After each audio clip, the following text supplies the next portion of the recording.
പിള്ളേർ സ്കൂളിൽ നിന്ന് വരുമ്പോൾ വൈകുന്നേരം കൊടുക്കാൻ വേണ്ടിയിട്ട് ഇന്ന് ഉണ്ടാക്കിയിട്ടുള്ളൊരു സ്നാക്കാണ് കേട്ടോ. ഇത് സിമ്പിളാണ്, അരിയുണ്ടയാണ്. പക്ഷേ അരി മാത്രമല്ല കേട്ടോ, കുറച്ചും കൂടി ഹെൽത്തി ആയിട്ടുള്ള രീതിയിൽ കുറച്ച് കപ്പലണ്ടിയും അതുപോലെ കശുവണ്ടിയൊക്കെ ചേർത്തിട്ട് ഉണ്ടാക്കിയതാണ്. ഒന്ന് കണ്ടു നോക്കാം. അപ്പോൾ ഈ ഒരു അരിയുണ്ട ഉണ്ടാക്കാൻ നമുക്ക് അരിയാണ് വേണ്ടത്. ഞാനിപ്പോൾ ചോറ് വെക്കുന്ന നമ്മുടെ മട്ടേരി തന്നെയാണ് എടുത്തിട്ടുള്ളത്. ഒരു കപ്പ് എടുക്കുകയാണെങ്കിൽ ഒരു 10-12 ഉണ്ടാവുള്ളൂ. അപ്പോൾ നമുക്ക് കുറച്ചും കൂടെ ഉണ്ടാക്കണം. അരി ഉണ്ടായതുകൊണ്ട് വേഗം തീർന്നു പോകല്ലോ. അപ്പോൾ ഒരു 1.5 കപ്പ് അരി എടുക്കുന്നുണ്ട്.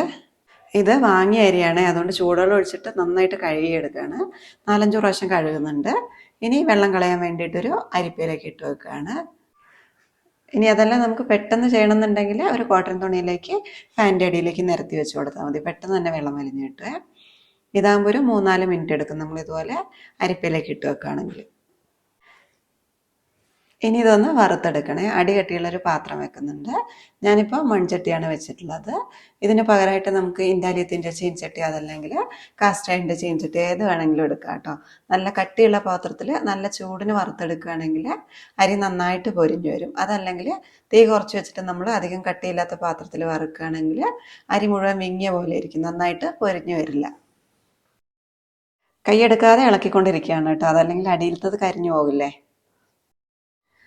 ഞാനിപ്പോൾ ഇത് വറക്കാൻ തുടങ്ങിയിട്ട് ഒരു 10 മിനിറ്റ് ആയിട്ടുണ്ട്. എല്ലാം നന്നായിട്ട് പൊരിഞ്ഞു വന്നിട്ടുണ്ട്.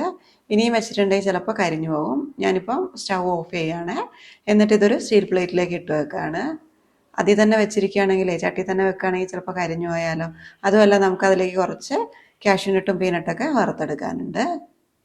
ഇനി നമുക്ക് ഫ്ലെയിം ഒന്നും കൂടെ ഓൺ ചെയ്തിട്ട് കുറച്ച് കപ്പലണ്ടിയും കൂടി ഒന്ന് വറുത്തെടുക്കാം. കപ്പലണ്ടി എന്ന് പറഞ്ഞാൽ നിലക്കടല കേട്ടോ. ഒരു 1/4 കപ്പ് എടുത്തിട്ടുണ്ട്, 100 ഗ്രാം. അത് ലോ ഫ്ലെയിമിൽ വെച്ചിട്ടാണ് വറുത്തെടുക്കുന്നത്. 5-10 മിനിറ്റിൻ്റെ ഉള്ളിൽ അതും പെട്ടെന്ന് തന്നെ ആയി കിട്ടും.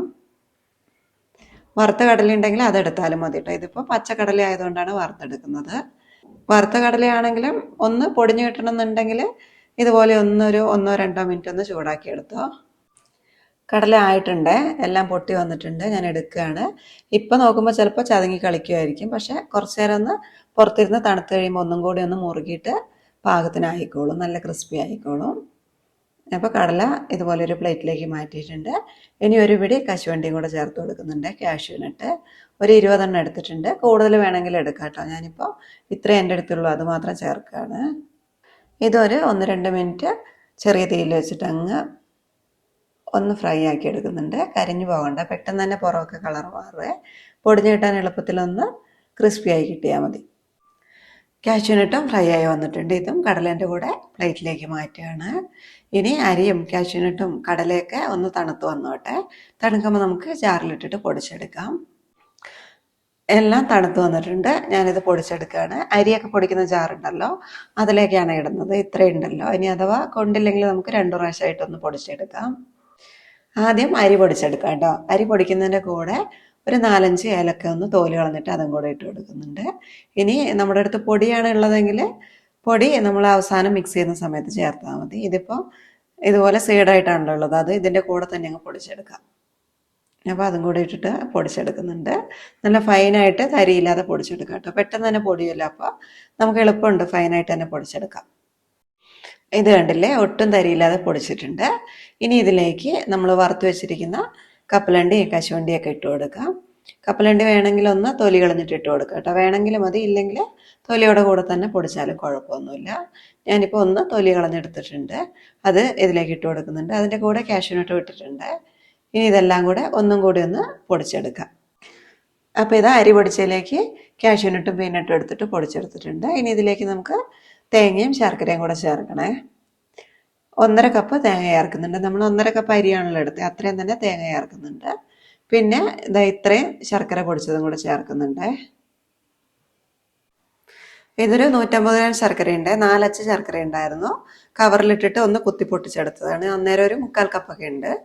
കല്ലും മണ്ണൊന്നും അധികം ഇല്ലാത്ത ശർക്കര നോക്കിയിട്ട് എടുക്കണേ. ഇന്നാൾ ഏതോ ഒരു വീഡിയോ ഇട്ടപ്പോൾ ആരോ ചോദിച്ചിട്ടുണ്ടായിരുന്നു എങ്ങനെ കല്ലും മണ്ണും ഇല്ലാത്ത ശർക്കരയൊക്കെ അറിയാമെന്ന്. അതിപ്പോൾ നമ്മൾ സ്ഥിരമായിട്ട് ഉപയോഗിക്കുന്നതിൽ നമുക്ക് ഉരുക്കിയെടുക്കുമ്പോൾ അറിയാമല്ലോ അതിൽ കല്ലും മണ്ണോ എന്തെങ്കിലും പൊടിയൊക്കെ ഉണ്ടോയെന്ന്. ഒന്നുമില്ലെങ്കിൽ അങ്ങനെ നോക്കുക. ഇനി അതല്ലെങ്കിൽ നമുക്ക് എന്ത് ചെയ്യാം, ഓർഗാനിക് ജാഗരി പൗഡർ മേടിക്കാൻ കിട്ടും. അതിനകത്ത് കല്ലും മണ്ണൊന്നും ഉണ്ടാവില്ല, അത് വേണമെങ്കിൽ വാങ്ങിച്ചു വെച്ചാൽ മതി.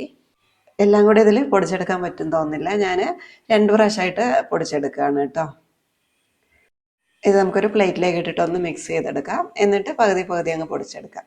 ഇതിന്ന് പകുതി ഈ ജാറിലേക്ക് തന്നെ ഇട്ടിട്ട് പൊടിച്ചെടുക്കുകയാണ്. പെട്ടെന്ന് തന്നെ ആവും കേട്ടോ. ഒന്ന് പൊടിച്ചെടുത്തപ്പോൾ തന്നെ ഇത് കണ്ടല്ലേ ഇത്രയും പൊടിഞ്ഞു വന്നിട്ടുണ്ട്. പക്ഷേ നമുക്കിതൊന്ന് ബോളാക്കി എടുക്കണം. അതുകൊണ്ട് ഒന്നും കൂടി അങ്ങ് പൊടിച്ചെടുക്കാം. ഇപ്പോൾ കണ്ടില്ലേ ഒന്നും കൂടി ഒന്ന് അരഞ്ഞ് നന്നായിട്ട് നമുക്ക് ഉരുട്ടിയെടുക്കാൻ പാകത്തിനായിട്ടുണ്ട്. നമ്മളിതിൽ ചേർത്തിരിക്കുന്ന ശർക്കരയും തേങ്ങയൊക്കെ അരഞ്ഞിട്ട് അതിൻ്റെ ഒരു വെള്ളമയം ഉണ്ടാകും. പിന്നെ നമ്മളിതിൽ കപ്പലണ്ടിയും കശുവണ്ടിയൊക്കെ ചേർത്തിട്ടുണ്ടല്ലോ, അത് കൂടുതൽ അരയും തോറും അതിൽ നിന്ന് എണ്ണയല്ലേ വരിക. അപ്പോൾ ആ ഒരു എണ്ണയും കൂടി ചേർന്നിട്ടാണ് നമുക്ക് ഇതുപോലെ ഉരുട്ടിയെടുക്കാൻ പാകത്തിന് നന്നായിട്ട് അരഞ്ഞു കിട്ടുന്നത്.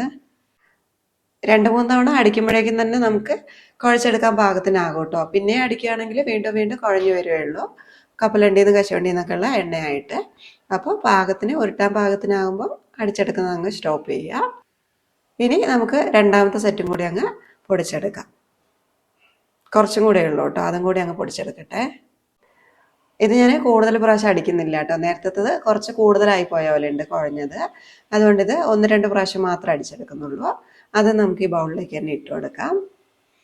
ഇനി ഇത് എല്ലാം കൂടി അങ്ങ് മിക്സ് ചെയ്യാം. അതേപോലെ നമ്മൾ അടിച്ചെടുക്കുന്നതിൻ്റെ കൂടെ തന്നെ മധുരം പാകത്തിന് ഉണ്ടോയെന്ന് നോക്കുക കേട്ടോ. വേണമെന്നുണ്ടെങ്കിൽ വീണ്ടും അതിലേക്ക് ശർക്കര പൊടിച്ചത് ചേർത്തിട്ട് അടിച്ചെടുത്താൽ മതി. അതേപോലെ മധുരം കൂടുതലാണെന്ന് തോന്നുകയാണെങ്കിൽ മുഴുവൻ ചേർക്കണ്ട കേട്ടോ. ആദ്യം തന്നെ കുറച്ച് ചേർത്തിട്ട് അടിച്ച് നോക്കുക. എന്നിട്ട് ആവശ്യാനുസരണം ചേർത്തിട്ട് അടിച്ചാൽ മതി. ഇനി ഒന്നുമില്ല, സിമ്പിളാണ്. ഇതെല്ലാം ഒന്ന് മിക്സ് ചെയ്തിട്ട് ചെറിയ ചെറിയ ബോളാക്കിയിട്ട് പിടിച്ചെടുത്താൽ മതി. കയ്യിൽ എണ്ണ തടവേണ്ട ആവശ്യമൊന്നുമില്ല കേട്ടോ. ഇതിൽ നിന്ന് തന്നെയുള്ള എണ്ണ കൊണ്ട് തന്നെ നമുക്ക് നന്നായിട്ട് നല്ല ഷേപ്പിൽ ഉരുട്ടിയെടുക്കാൻ പറ്റും. ഉരുട്ടിയെടുത്തത് ഒരു പാത്രത്തിലേക്ക് വെക്കാം. ഇതേപോലെ തന്നെ എല്ലാം ഉരുട്ടിയെടുക്കുന്നുണ്ട് കേട്ടോ. അപ്പം മൊത്തം അരിയുണ്ടയും ഉരുട്ടിയെടുത്തിട്ടുണ്ട്. 22 എണ്ണം കിട്ടിയിട്ടുണ്ട്. ഇതൊന്ന് പൊളിച്ചും കൂടെ കാണിക്കാം കേട്ടോ. കണ്ടില്ലേ, നല്ല സൂപ്പർ സോഫ്റ്റ് ആയിട്ടുണ്ട്. കഴിച്ചു നോക്കിയപ്പോൾ മധുരമൊക്കെ പാകത്തിനുണ്ട്. പിന്നെ ആ ഏലക്ക ചേർത്തിട്ടുണ്ടായിരുന്നല്ലോ, അതിൻ്റെ ചെറിയൊരു ഫ്ലേവറൊക്കെ ഉണ്ട്. സൂപ്പറായിട്ടുണ്ട് കേട്ടോ. ഇവിടെ കുട്ടികൾക്ക് അരിയുണ്ട നല്ല ഇഷ്ടമാണ് കേട്ടോ. പക്ഷെ അവർ കാഷ്യൂനട്ടോ പീനട്ടോ വെറുതെ കഴിക്കാൻ കൊടുത്താൽ തിന്നില്ല. അപ്പം ഞാൻ എന്ത് ചെയ്യും, ഇതുപോലെ അരിയുണ്ട ഉണ്ടാക്കുമ്പോൾ അതിൻ്റെ കൂടെ ഇട്ടിട്ട് പൊടിച്ചിട്ട് ഇതുപോലെ ഉണ്ടാക്കിയിട്ട് കൊടുക്കുക കേട്ടോ ചെയ്യുക. പിന്നെ നമ്മൾ കുട്ടികൾക്ക് ഇഷ്ടമില്ലാത്ത സാധനങ്ങൾ അവരെ നിർബന്ധിച്ചിട്ട് കഴിക്കുന്ന പറയേണ്ട ആവശ്യമൊന്നുമില്ല. നമ്മളങ്ങനെ പറയണത് അവർക്ക് ഇഷ്ടമാകുമില്ല. പിന്നെ നമുക്ക് ഇതൊക്കെ അവർക്ക് കൊടുത്തല്ലേ പറ്റുള്ളൂ. അവർക്കറിയില്ലല്ലോ ഏതൊക്കെ കഴിക്കണം എന്നൊന്നും. അപ്പോൾ ഈ ഒരു പ്രായത്തിൽ നമ്മളിതൊക്കെ അവർക്ക് കൊടുത്തേ മതിയാകുള്ളൂ. അപ്പോൾ അവർക്ക് ഇഷ്ടമുള്ള സാധനത്തിൻ്റെ കൂടെ ചേർത്തിട്ട് ഇഷ്ടത്തോടെ കഴിക്കാൻ വേണ്ടിയിട്ട് കൊടുക്കുക. അരിയുണ്ടയിൽ ഇതുപോലെ കപ്പലണ്ടിയും കശുവണ്ടിയൊക്കെ ചേർത്തിട്ട് ഇതുവരെ ഉണ്ടാക്കി നോക്കിയിട്ടില്ലെങ്കിൽ ഒന്ന് ഉണ്ടാക്കി നോക്കണം കേട്ടോ. സൂപ്പറാണ്, നല്ല ടേസ്റ്റാണ്, പിന്നെ ഹെൽത്തി ആണല്ലോ. അപ്പോൾ ഒന്ന് ഉണ്ടാക്കി നോക്ക്. അതുപോലെ സിമ്പിളായിട്ട് അരി മാത്രം ചേർത്തിട്ടുണ്ടാക്കിയത് ഇതിന് മുൻപേ ഞാൻ അപ്ലോഡ് ചെയ്തിട്ടുണ്ട്. അതിൻ്റെ റെസിപ്പി വേണമെങ്കിൽ താഴെ ഡിസ്ക്രിപ്ഷനിൽ കൊടുക്കാം. അതിൽ ഞാൻ വെള്ളം ഉരുക്കിയിട്ട് അതിലേക്ക് തേങ്ങ ഇട്ടിട്ട് ഒന്ന് വഴറ്റിയിട്ടാണ് ഉണ്ടാക്കിയിട്ടുള്ളത്. അതാകുമ്പോൾ പിന്നെ കല്ലും മണ്ണൊക്കെ ഉണ്ടെങ്കിൽ നമുക്ക് അരിച്ച് കളയാമല്ലോ. അപ്പോൾ ഇത്രയേ ഉള്ളൂ കേട്ടോ ഇന്നത്തെ വീഡിയോ. അടുത്ത വീഡിയോയിൽ കാണാം. താങ്ക്